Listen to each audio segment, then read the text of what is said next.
The first one, what is your process of when you're writing a music? How did you start? How did I, when I write? You mean Yes. how do I? Yeah. Yes. I think it often starts with just a thought, a word or a couple of words, a title, a main idea. And it often just looks like two words on an iPhone, and it's just and the goal when I write the song is to explain what those words mean to me. There's often music kind of accompanying it that I've either thought of or whatever, but it just starts with a couple of words and the story behind those words and kind of the meaning that they hold within, and it's just a matter of searching through sort of ways to explain that, you know, and music typically kind of leads the search. Because that kind of feeds the emotion first, and then you sort of explain that. Then I explain that emotion the best I can. You know, yeah. I don't know if any of that makes sense, but So all the music part come later. music. Well, the lyrics find themselves in the same time, and it's sort of a back and forth thing. Sometimes it's music first, all the music first, the whole song's charted out. Sometimes it's all the lyrics first, and the music the melodies kind of get discovered within the lyrics. But the recording obviously takes much longer afterwards, and that's when I find most of the musical hooks that happen musically, not vocally, but just musically, are sort of discovered after the fact. Yeah, Okay. for sure. Okay. You're on tour with Carrie Underwood. How is it going? It went well. We actually finished, I guess, about 4 months ago, and it went great. We're now on to our own headline tour, which has been a dream of mine for a long time. Finally getting to start to design my own production, lights, sound, everything, and going in and headlining for the first time, designing a show that's longer than an hour it's so nice. It's so freeing. There's a freedom to it. I've been excited about doing that for a long time. So this has been an opportunity, a dream in the making for a while. So it's nice to finally get to that dream. You know, yeah. So I heard that Carrie played a prank on you. How does it feel like at that moment? Well, the story apparently goes that I remember this. I remember a fan coming to me in meet and greet saying, "Do you have anything to say to Carrie?" It was towards the end of the tour. And so I hadn't even come up with a good prank yet. But I wanted to scare them because I heard that they were good pranksters, which apparently wasn't true, but I heard it. And so I said, just tell her that we've got a pretty good prank planned. And it was a miscommunication, I guess, a series of miscommunications, because she went and told Carrie that there was a pretty good prank coming, and there wasn't one. But just when you spend 100 tour dates on the road with someone, you have a lot of stories from that. You have a lot of experience from that.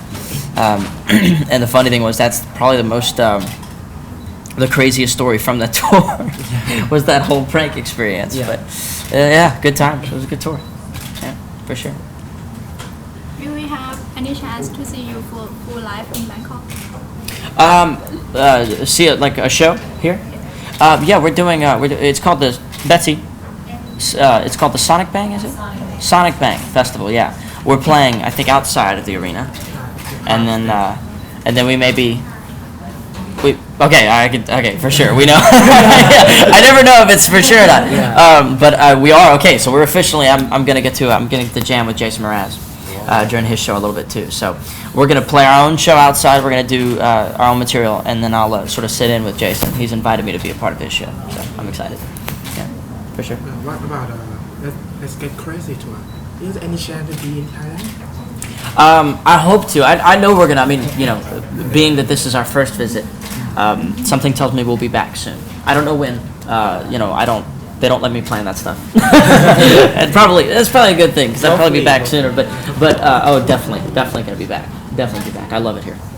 You guys have been great to us. So thank you. Thank you. Thank you. Okay, so as a musician and also a composer, who is your idol? Oh wow, I have several. I have a lot. I mean, and it changes, right? It's not like there's not like one person. I've gone through those stages where it is one person. I just want to be just like this one person. Whether it's like I mentioned earlier, Garth Brooks or like Heath or I loved Rascal Flatts. I loved this Michael Bublé record for a while. to all kinds of stuff, right? Studied Coldplay a lot last year, you know. Studied, got to go on tour with Taylor and just watch her as a singer-songwriter and entertainer.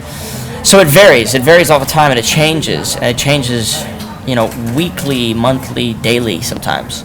And it's all just about picking certain things that I like from different people and different acts, Like when I watched Coldplay, the thing I took away from was that their concert was not just a series of songs and performances, it was an experience. It was a memory.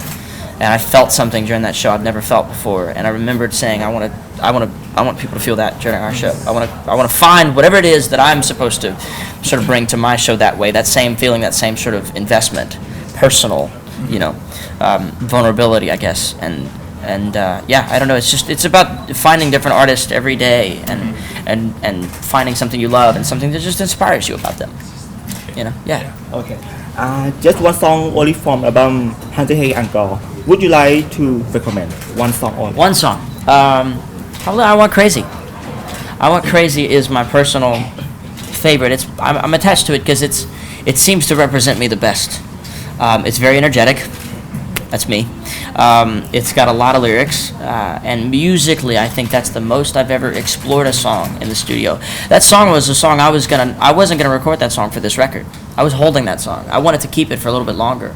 In fact, it was quite secretive, that song, for a while. And I told Dan, while we were in the studio, I said, I at least want to try this song. I at least want to see what this song could become. And once we finished the song, it made all the decisions for us. I mean, once we heard the song through the speakers in the studio after we'd worked on it, it was just like we couldn't wait to get it out. It decided for us that it needed to be out. It wanted to be released. And those are my favorite songs when they just come to life like that, and you don't try too hard, you don't think about it too much. Those are my favorite. Yeah. Okay, so I heard you use the word study when you listen to music. Yeah. I want to hear more about it. What is the process of listening, or what is it more than just listening? What is study? It's listening to a song. What I mean by studying is I listen to a song, or I listen to a record, or I watch a live performance, so much so that you can eventually learn all the notes, and you can figure out what parts, you can basically know it forwards and backwards, but there comes a point when you're listening to a record or listening to a live performance where you can almost retrace the steps of the creative process from the outside. It's almost like a deductive reasoning kind of thing, and sort of it's a mathematical approach to creativity that you sort of travel back to the beginning of the creative process, backwards and from the outside. And it's difficult. It's a difficult process, but it's one of my favorite challenges that I sort of find once I've listened to a record. Is sort of retracing their steps and trying to figure out how they got from point A to point B. Yeah. And you never really figure it out. I'll never figure it out. I'll never know, but it sure is fun trying to figure it out. Yeah. And it forces me to sort of try different things. It's like you imagine that maybe they were in the studio and this part led to this part, even though it probably didn't. You think about it that way, and it makes me try new things when I go into the studio or when I write. I don't know, it makes me rethink a couple things. It's like we don't have to get the final answer to everything. Absolutely, yeah, exactly. There's no right or wrong way to do it. Okay. Describe yourself in 3 words. 3 words. 3 words. Describe yourself. Passionate. I love this. This is great. I need to do this. Nervous.